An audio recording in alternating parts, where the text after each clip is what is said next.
Cathie Wood, a figure synonymous with innovative investment strategies, has recently made a groundbreaking revelation that is resonating across the financial world. Please subscribe to the channel, like this video, and let's comment on it. It looks like that corporations are losing pricing power, and we are now beginning to see the unemployment rate move up. It went up to 3.9% in this latest report, from a low of 3.4%. So undeniably, it's on its way up now. And we do think it's because corporations are losing pricing power, their margins are getting hit. It's going to cause a couple of things. One, the labor hoarding that we've seen since COVID is going to diminish, and that will increase the unemployment rate. But then the second thing is it will accelerate the adoption of technologies. Innovation solves problems, and one of the things that it does is increase productivity, increase efficiency, and create new products and services. So we're pretty optimistic about our strategy in this environment because interest rates should come down. I think that even the Fed is going to be surprised at how low inflation goes. We think it could be negative this year. Year has shocked the system. We're beginning to see a reverberation of the regional bank issues. We don't think they are going away. Deposits are still outflowing broadly from the banking system. And there are increasing problems with commercial real estate. Most people know about the office problems, but multifamily units, multifamily apartments, we're beginning to see some distressed sales there as well.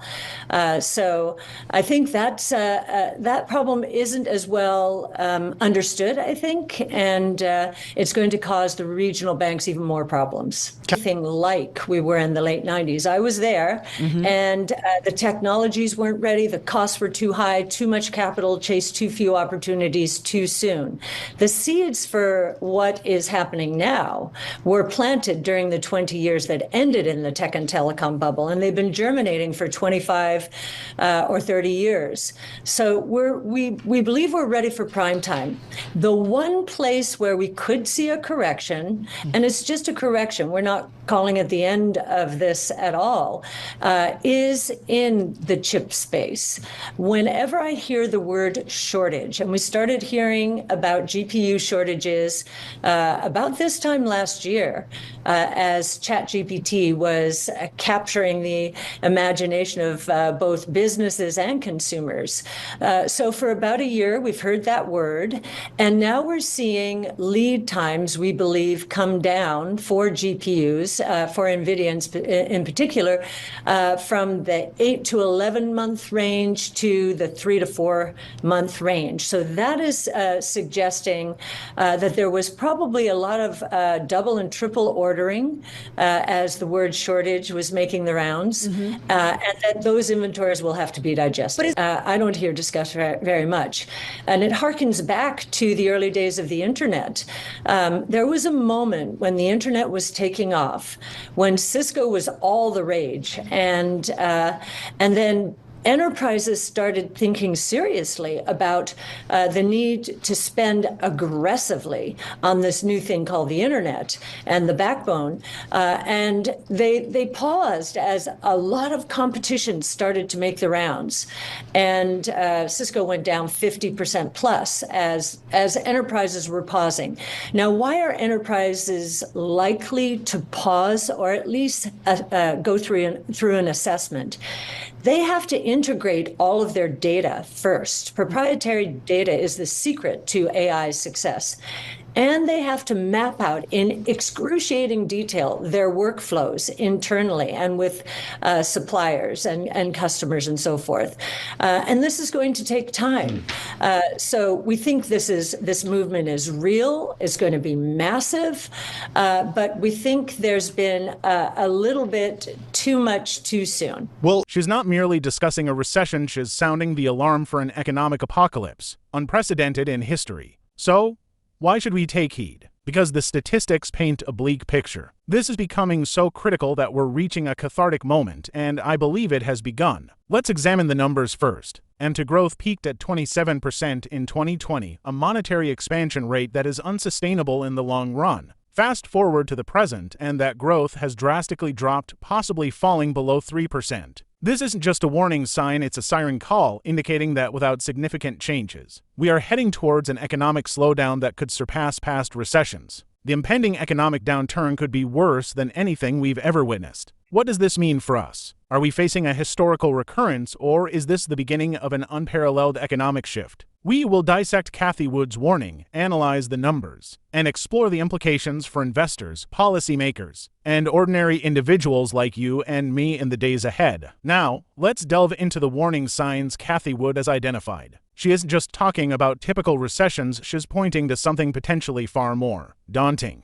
Cathie Wood has been closely monitoring empty growth, which essentially measures the amount of money circulating in the economy. In 2020, this figure skyrocketed by 27%, driven by governments injecting funds to navigate the pandemic. However, fast forward to today, and that growth has dramatically slowed, possibly dropping below 3%. This substantial decline has profound implications. With less money available for spending or investing, a robust economy is at risk. It's not only the numerical data that raises concerns, but also the responses of businesses and ordinary individuals. Both are starting to tighten their financial belts, reducing spending compared to previous levels.